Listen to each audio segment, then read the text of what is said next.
Good morning.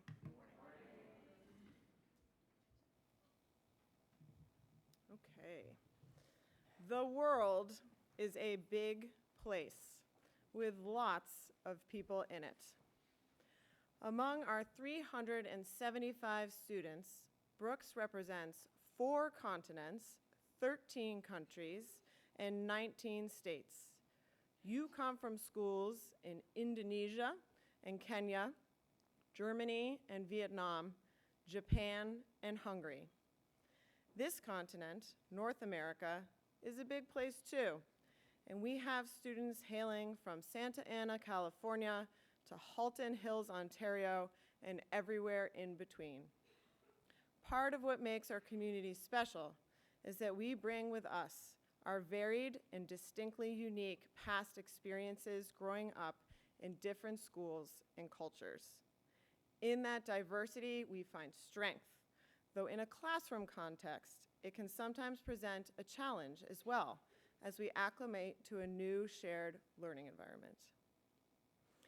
I will impart to you an obvious truth that I could be better served to slow down and think about in my own work as a classroom teacher.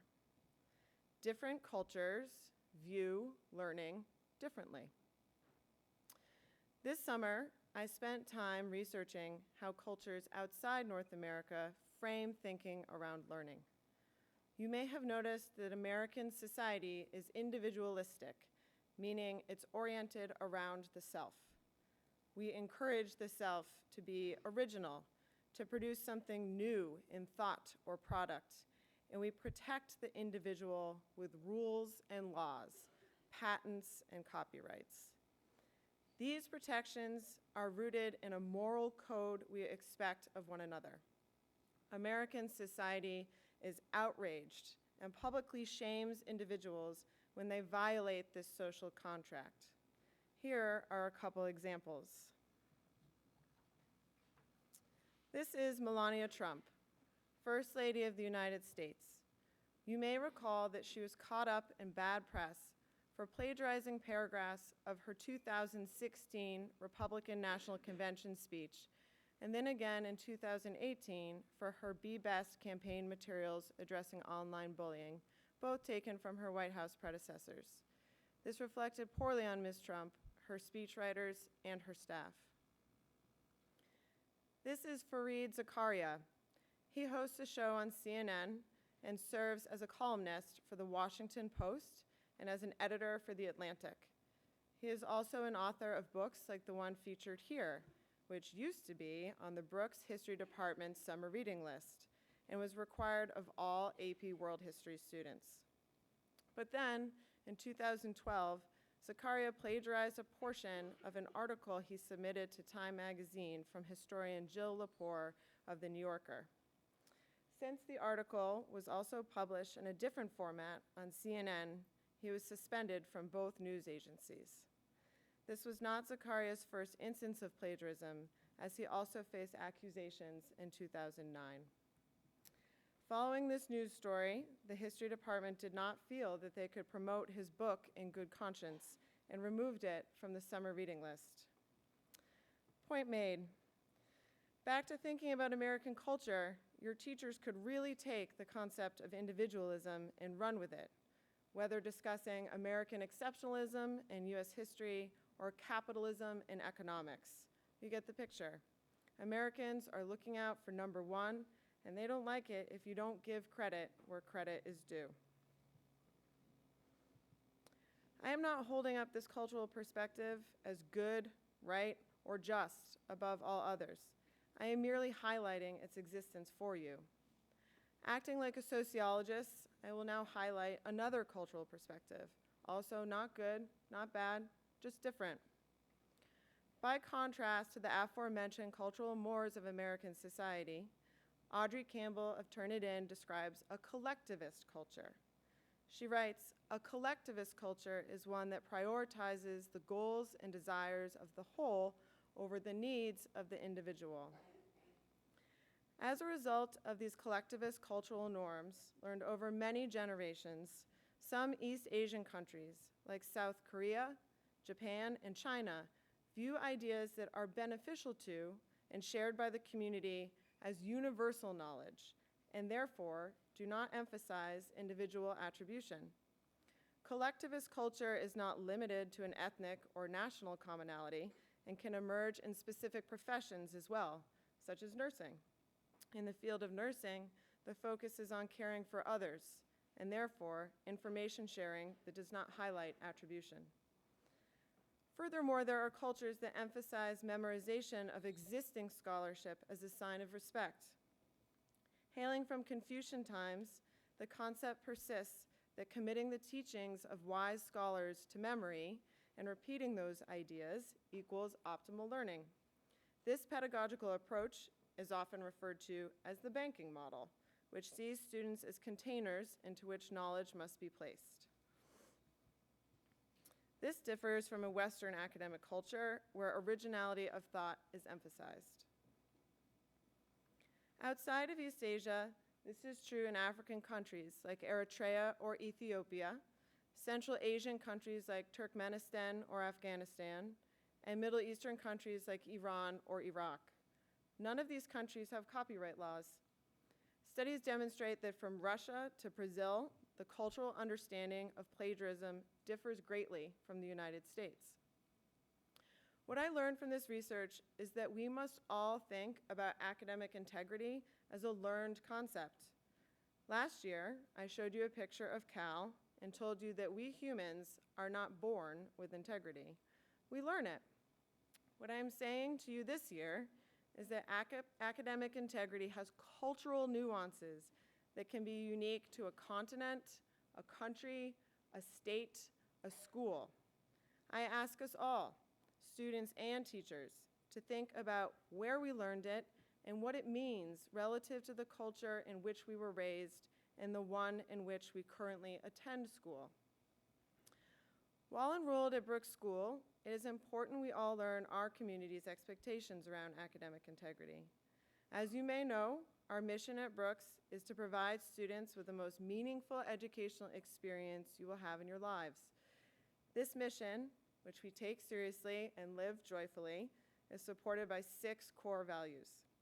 You may recognize them from the main hallway of the academic building. One of the 6 is integrity.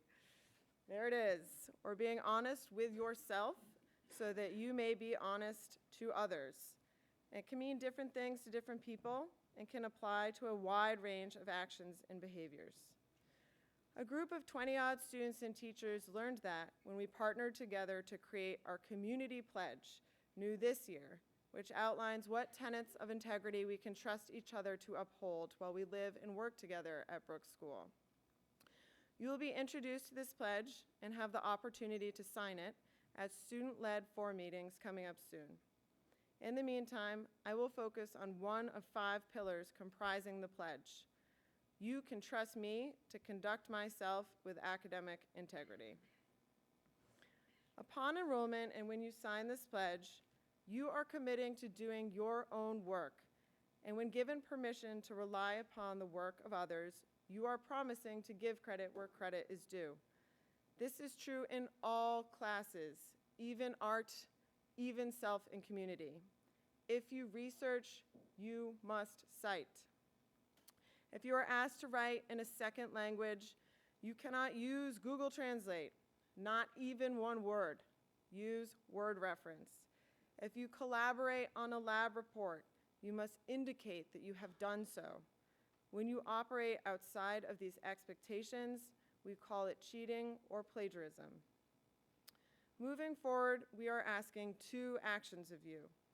When you complete a quiz, test, lab, or paper, you must write or type, "This is my honest work" on the assignment. Furthermore, if you received help from the Learning Center or a parent, dorm parent, tutor, teacher, or peer, you must acknowledge their assistance on the document that you submit to your teacher. Please know that the History Department Citation Guide has step-by-step instructions if you need more guidance. I have asked each academic department to identify their preferred method of citation, be it Chicago, MLA, or APA, Each of your teachers should have a citation resource posted on their OnBrooks class bulletin board so that you have a roadmap for best practice. Around school, you will notice the installation of these infographics, which can further illuminate the need for citation if you're not sure when or what you should be citing. As it pertains to your studies, we have provided you with guidelines in the student handbook starting on page 4. There are 2 categories of academic dishonesty. Level 1 includes plagiarism, obtaining a copy of a test before its administration, using a language translator or calculator when not permitted, cheating on an assessment, or handing in an assignment you have previously submitted in another course. These cases appear before a disciplinary committee and often result in suspension, which is reportable to colleges. To support my strong belief that integrity is a cultural norm that must be learned, the Academic Office has adopted a policy of restorative justice as it pertains to academic dishonesty offenses. 2 years ago, we began requiring students to retake the assessment or rewrite the paper in question for up to a grade of 59%. In years past, no such opportunity was extended and a 0 was entered into the grade book. We feel this new approach reinforces the importance of learning both the moral lesson and the actual material being covered in the coursework. In the continued spirit of restorative justice, if a student is suspended for academic dishonesty this year, that student will serve his or her suspension in school. While the suspension is still reportable to colleges, we will not send you home. The thinking being that if one makes such a mistake, it typically indicates a need for more academic support, not less. Is this a more supportive approach? Yes. Is it more fun? No. Do not put yourself in this position. Level 2 includes referencing an English translation of a book from language class, copying homework or collaborating without informing the teacher, discussing an assessment with those who have already taken it, or using someone else's data or research for an assignment. At a minimum, these cases result in notification home, a letter in your file, and dean's warning. I will now share with you a clever, if not a little corny, quick video made by students from the University of Alberta. Please note that this is my second shout out to Canada today because we now have not 1, but 2 Thompsons living on campus.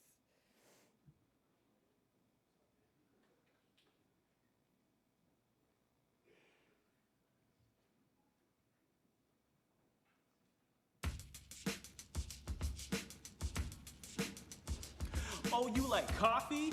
Well, coffee's for closers. The power of the force has stopped you, you hosers, and I'll wake up sober when you'll still be lazy. I'm a neurotic nut, but you're crazy. Yo, I mean what I say what I mean, and I'm invincible as the city that Whitman dreamed and dreamed, but now I need to come clean Like Mr. Mister.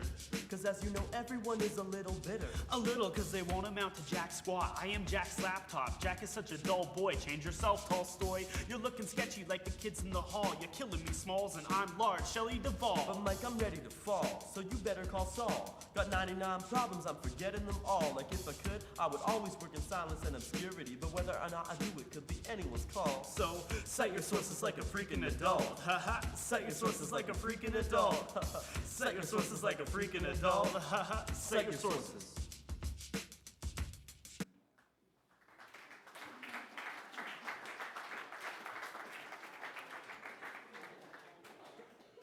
You all are clapping like I wrote that rap. Thank you. Thank you. The point is, the students used the words of a lot of other people to write that rap. They created the rap, so contributed a new piece of art to the world. No one before them had put those words together in that way. However, the content of the rap, the words had been spoken or written by other people before them. So the students needed to cite the sources from which they took the words. Just like your research papers and blog posts and video compilations and presentations, you gotta do it. Are you going to make mistakes? Most likely. That's a part of learning. I am asking you to try your best. The key to not getting yourself in a pickle is to communicate. Tell your teacher you ran out of time and do not have the assignment they are expecting of you, rather than handing in something that you did not write. If you do not understand what or how to cite, ask a friend, teacher, advisor, or me for help. If you did not study enough for a test, that's okay. Let your teacher know and do not look at someone else's paper. Mr. McVeigh shared this picture with me of a school where a teacher got in trouble because he made students wear boxes on their heads while taking tests to prohibit wandering eyes. Let's not have that be Brooks, please.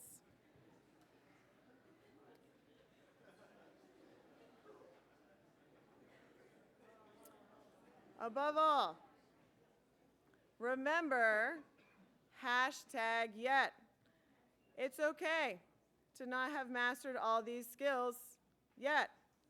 You are here to learn. We are here to teach. It is a match made in heaven.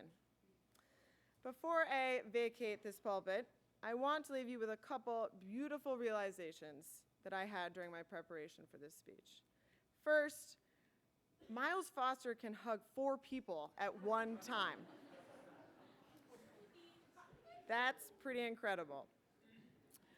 Second, to my 4-year seniors, the picture on the left was my last slide from this speech during your 3rd form year. Look at how much Ainsley has grown, and all of you too.